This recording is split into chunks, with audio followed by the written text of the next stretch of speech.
అందరికీ నమస్కారం అండి. Welcome to Samata news. నా పేరు సత్యానందం. వైఎస్ఆర్ కాంగ్రెస్ పార్టీ అధినేత మాజీ ముఖ్యమంత్రి వైఎస్ జగన్మోహన్ రెడ్డి గురించి ఆయన అభిమానులు, సొంత పార్టీ నాయకులు తరచూ చెప్పే మాటలు తెలుసు కదా. నాన్న పందులే గుంపుగా వస్తాయి, సింహం సింగిల్ గా వస్తుంది. జగన్మోహన్ రెడ్డి నిజంగానే సింగిల్ సింహమా? నేనైతే రాజకీయాల్లో జగన్మోహన్ రెడ్డిని ఎవరూ లేని ఏకాకి అని అంటాను. ఎందుకో కొన్ని ఉదాహరణలతో వివరించే ప్రయత్నం చేస్తా. ప్రజాస్వామ్య రాజకీయాల్లో పట్టువిడుపులు అనేవి చాలా ముఖ్యం. కానీ జగన్మోహన్ రెడ్డి మాత్రం విభిన్నం. జగన్ తన ప్రత్యర్థులను శత్రువులుగా చూస్తుంటారు. రాష్ట్రంలో తన పార్టీ తప్ప మిగిలిన పార్టీలన్నీ చంద్రబాబు నాయుడు తొత్తులు అంటూ వాళ్ళని అంటరాని వాళ్ళుగా చూస్తుంటారు. జగన్ కు ప్రశ్నించే వాళ్ళంటే నచ్చదు. తను చెప్పిన దానికల్లా జీ హుజూర్ అనే వాళ్ళని చేరదీస్తుంటారు. నిన్న జరిగిన ప్రెస్ మీట్ లో కాంగ్రెస్ పార్టీ గురించి జగన్మోహన్ రెడ్డి ఏమన్నారో మీరు ఒకసారి వినండి. నువ్వు చెప్తా ఉన్న ఇండియా కూటమికి సంబంధించిన పార్టీలు, మిగతా పార్టీలు వచ్చాయి, కాంగ్రెస్ పార్టీ రాలా. కాంగ్రెస్ పార్టీ ఎందుకు రాలేదు అని కాంగ్రెస్ పార్టీని అడగాల. చంద్రబాబు నాయుడుకు వాళ్ళకు ఉన్న సంబంధాలు ఏమిటి అని కాంగ్రెస్ పార్టీని అడగాల. రేవంత్ రెడ్డి ద్వారా చంద్రబాబు నాయుడు ఏ రకంగా కాంగ్రెస్ పార్టీ పెద్దలతో కాంటాక్ట్ మెయింటైన్ చేస్తూ ఉన్నాడని కాంగ్రెస్ పార్టీని అడగాల. రాష్ట్రంలో జరుగుతూ ఉన్న అరాచకాలు కళ్ళ ఎదుటే కనిపిస్తూ ఉంటే, మణిపూర్లో ఏమో ధ్వజమెత్తుతాడు, ఆంధ్ర రాష్ట్రంలో అటువంటి గొడవలే ఇక్కడ జరుగుతూ ఉన్నప్పుడు, అంత దారుణంగా అగత్యాలు జరుగుతూ ఉన్నప్పుడు ఎందుకు మరి వచ్చి మద్దతు ఇవ్వడం లేదు? అడగాల కదా. అదే చేస్తాం. రాలేదంటే వాళ్ళని అడగాల, నువ్వు ఎందుకు రాలేదు అని చెప్పి. చంద్రబాబు నాయుడు మీద ఎందుకు అంత వ్యామోహం అని, చంద్రబాబు నాయుడుతో ఎందుకు అంత సంబంధాలు మెయింటైన్ చేస్తున్నారు వాళ్ళని అడగాల. అసలు జగన్మోహన్ రెడ్డికి కాంగ్రెస్ పార్టీ ఎందుకు మద్దతు ఇవ్వాలో ఒక్క కారణం చెప్పండి. గత 10 ఏళ్లుగా బీజేపీపై కాంగ్రెస్ పార్టీ చేస్తున్న పోరాటాల్లో ఒక్కదానికైనా జగన్ మద్దతు ఇచ్చాడా? అడిగినా అడగకపోయినా పార్లమెంట్ లో బీజేపీ ప్రవేశపెట్టిన ప్రతి బిల్లుకు వైఎస్ఆర్ కాంగ్రెస్ పార్టీ మద్దతు ఇచ్చింది. అలాగే సందర్భం ఉన్నా లేకపోయినా కాంగ్రెస్ పార్టీపై బీజేపీ ఎంపీలతో సమానంగా విమర్శలు చేసింది వైఎస్ఆర్ కాంగ్రెస్ పార్టీ నాయకులు కాదా? అధికారంలో ఉన్న 5 ఏళ్ల పాటు బీజేపీతో అంటగాగి ఇప్పుడు ప్రతిపక్షంలోకి రాగానే కాంగ్రెస్ పార్టీనే జగన్మోహన్ రెడ్డి దగ్గరికి వచ్చి మద్దతు ఇవ్వాలంట. ఇది విడ్డూరంగా లేదు? పైగా రేవంత్ రెడ్డి ద్వారా కాంగ్రెస్ పార్టీతో చంద్రబాబు నాయుడు కాంటాక్ట్ మెయింటైన్ చేస్తున్నానని జగన్ డైరెక్ట్ గా అంటున్నారు. మరి ఢిల్లీలో జగన్మోహన్ రెడ్డి చేసిన ధర్నాకు మద్దతు ఇచ్చింది ఎవరయ్యా అంటే Samajwadi party, Trinamool Congress party, Aam Aadmi party, అన్నా డిఎంకే, వీసీకే వంటి పార్టీలు. ఈ పార్టీలన్నీ ఏ కూటమికి చెందినవి? ఇండియా కూటమికి చెందినవి. ఇండియా కూటమిని లీడ్ చేసింది ఎవరు? కాంగ్రెస్ పార్టీ. అంటే జగన్ లెక్క ప్రకారం తన దగ్గరకు వచ్చిన అఖిలేష్ యాదవ్, శివసేన, ఆమ్ ఆద్మీ పార్టీ వంటి పార్టీలన్నీ చంద్రబాబు నాయుడు డైరెక్షన్ లోనే వచ్చినట్ట. అది కూడా సరే, మరి కమ్యూనిస్ట్ పార్టీలు ఎందుకు వచ్చి మద్దతు పలకలేదు? ఓహో, వాళ్ళు కూడా చంద్రబాబు నాయుడు మనుషులే కదా అంటారా? మనం ఇక్కడ గుర్తించాల్సింది ఏంటంటే సమాజ్వాదీ పార్టీ కానీ, శివసేన, ఆమ్ ఆద్మీ పార్టీ, తృణమూల్ కాంగ్రెస్ వంటి పార్టీలకి ఆంధ్రప్రదేశ్ తో ఎలాంటి సంబంధం లేదు. ఆయా పార్టీలకు రాష్ట్రంలో ఉనికి కూడా లేదు. కాబట్టే వాళ్ళని ఢిల్లీ స్థాయిలో లాబింగ్ చేసి తెప్పించుకోగలిగారు. అయితే కాంగ్రెస్ పార్టీ, కమ్యూనిస్ట్ పార్టీలకు ఆంధ్రప్రదేశ్ లో ఉనికి ఉంది.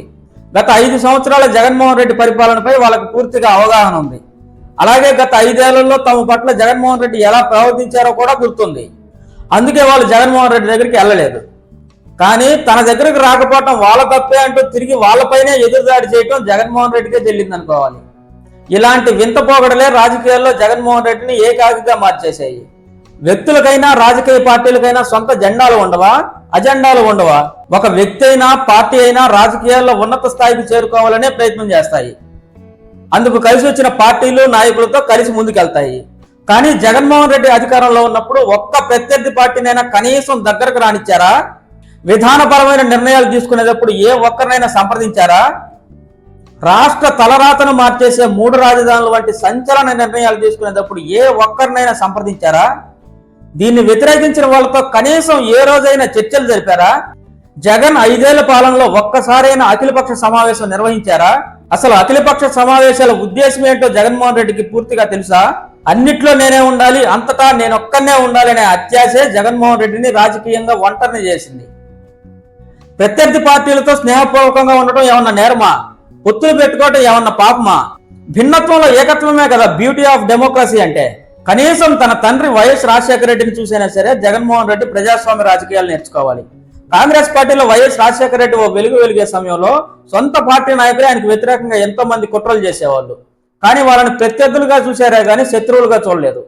అలాగే సందర్భానుసారం ఎన్నో పార్టీలతో వైఎస్ఆర్ పొత్తులు పెట్టుకున్నారు. టీడీపీతో ఎన్నోసార్లు జట్టు కట్టిన కమ్యూనిస్ట్ పార్టీలతో 2004లో పొత్తులు పెట్టుకున్నారు. ప్రత్యేక తెలంగాణకు బద్ధ వ్యతిరేకైనా సరే టీఆర్ఎస్ పార్టీతో పొత్తుకు అంగీకరించారు. చివరికి దశాబ్దాల పోరాటం తర్వాత 2004లో ముఖ్యమంత్రి పీఠం అధిరోహించారు. 2009లో వరుసగా రెండోసారి ముఖ్యమంత్రి అయిన తర్వాత కూడా 2014లో రాహుల్ గాంధీని ప్రధానమంత్రిని చేయాలంటే ప్రజారాజ్యం పార్టీతో కలిసి పని చేయాలని వైఎస్ఆర్ ప్రతిపాదించారు. వైఎస్ఆర్ పక్కా ప్రజాస్వామ్యవాది కాబట్టే ఒక జాతీయ పార్టీలో వరుసగా 2 సార్లు ముఖ్యమంత్రి కాగలిగారు. పొత్తులు పెట్టుకోవడం అదేదో పెద్ద బ్రహ్మ పదార్థం అయితే వైఎస్ఆర్ని ఏమనాలి? అదే సమయంలో బీజేపీ ఎన్నిసార్లు తిరస్కరించినా 2019 నుంచి జగన్మోహన్ రెడ్డికి బీజేపీ అనుకూలంగా వ్యవహరిస్తున్నదన్నది బహిరంగ రహస్యమైనా సరే ఏ మాత్రం మొహమాట పడకుండా బీజేపీని ఒప్పించి మెప్పించి పొత్తుకు ఒప్పించి ఈరోజు ముఖ్యమంత్రి అయ్యాడు చూడండి. అది చంద్రబాబు నాయుడు రాజకీయం అంటే. వైఎస్ఆర్ మాదిరిగానే చంద్రబాబు కూడా ప్రత్యర్థి పార్టీలతో స్నేహపూర్వకంగానే ఉంటాడు. అనవసరంగా ప్రత్యర్థుల్ని కెలకడు. ఎందుకంటే రాజకీయాల్లో ఎప్పుడు ఏ రాజకీయ పార్టీతో ఏ నాయకుడితో అవసరం వస్తుందో ఎవరు చెప్పలేం కాబట్టి. వైఎస్ఆర్ చంద్రబాబు ఎప్పుడు తమ పార్టీల్లో అందరికీ డోర్లు ఓపెన్ చేసే ఉంటారు. చంద్రబాబులో ఉన్న ఈ పట్టు విడిపే 2019, 2014, 2024లో ముఖ్యమంత్రిని చేసింది. కానీ పక్కనోడు గిల్లినాకి ఇచ్చినా చంద్రబాబు నాయుడే చేపించారనే నిందలు వేస్తూ రాజకీయాల్లో ప్రత్యర్థుల్ని శత్రువులుగా చూసే జగన్మోహన్ రెడ్డి నైజం ప్రజాస్వామ్య రాజకీయాలకు పనికిరావు. ఇతర పార్టీలతో సన్నిహిత సంబంధాలు కలిగి ఉండటం ప్రజాస్వామ్య లక్షణం. కానీ రాష్ట్రంలో తన పార్టీ తప్ప మిగిలిన పార్టీలన్నీ చంద్రబాబు నాయుడు తొత్తులే అని నిందలు వేస్తూ అందరినీ అంటరాని వాళ్ళుగా చూడటం అదొక మానసిక బలహీనత.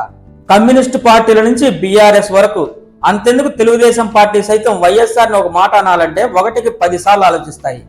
ఎందుకంటే ఆయా పార్టీలతో వైఎస్ఆర్ నడిపిన స్నేహపూర్వక సంబంధాలు అలాంటివి. మరి ఎన్టీఆర్ కుమారుడు ప్రముఖ సినీ నటుడు నందమూరి బాలకృష్ణ ఇంట్లో కాల్పులు జరిగిన సమయంలో ఆనాడు ముఖ్యమంత్రిగా ఉన్న వైఎస్ రాజశేఖర రెడ్డి వ్యవహరించిన తీరు గురించి ఇప్పటికీ చర్చించుకుంటారు. అదే వైఎస్ఆర్ ప్లేస్ లో జగన్మోహన్ రెడ్డి ఉండి ఉంటే ఎలా ప్రవర్తించే వాళ్ళో మీ ఓకే వదిలేస్తున్నారు. ప్రజాస్వామ్యంలో రాజకీయ ప్రత్యర్థికి వ్యక్తిగత శత్రుత్వానికి మధ్య తేడా తెలుసు కాబట్టే వైఎస్ రాజశేఖర రెడ్డి గొప్ప నాయకుడని అన్ని పార్టీలు అంగీకరిస్తాయి. కానీ ఆయన కుమారుడు వైఎస్ జగన్మోహన్ రెడ్డికి మద్దతు కాదు కదా. కనీసం ఆయన పట్ల జాలి చూపించే పార్టీ ఏదైనా ఆంధ్రప్రదేశ్ లో ఉందా? ప్రజాస్వామ్య రాజకీయాల్లో పట్టు విడుపులు ఉండాలి. అందరి అభిప్రాయాలు తీసుకోవాలి. నలుగురితో కలిసి ముందడుగు వేయాలి. అలా కాకుండా నేను చెప్పిందే శాసనమని భీష్మించుకొని కూర్చుంటే అలాంటి వాళ్ళు ప్రజాస్వామ్యవాదులు కాలేరు. అలాంటి వాళ్ళు నియంతలుగా మారుతారు. ప్రజాస్వామ్యంలో నియంతలకు చోటు లేదు. ఇప్పుడు చెప్పండి, జగన్మోహన్ రెడ్డి సింగిల్ సింహమా, ఎవరు లేని ఏకాక? జగన్ మారాలనా, ఇలాగే ముందుకు సాగాలనా? మీ అభిప్రాయాన్ని కామెంట్ రూపంలో తెలియజేయండి.